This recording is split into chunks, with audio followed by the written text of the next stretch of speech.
Hello, welcome, what's up guys, I am Ariovit and in this tutorial I will show you how to remove message on Discord.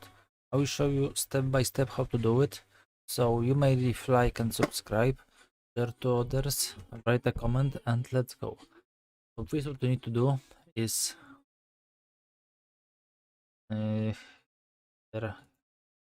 click on your command, left right mouse, you can see, and now you must scroll here to these three dots, click on the more. Here you have option like delete message. You click on this, delete, and as you can see that's working, and it is yet second method which allow you to remove video. You must press on shift on keyboard, and here you have more option when you put mouse on command. Here delete, and that was removed.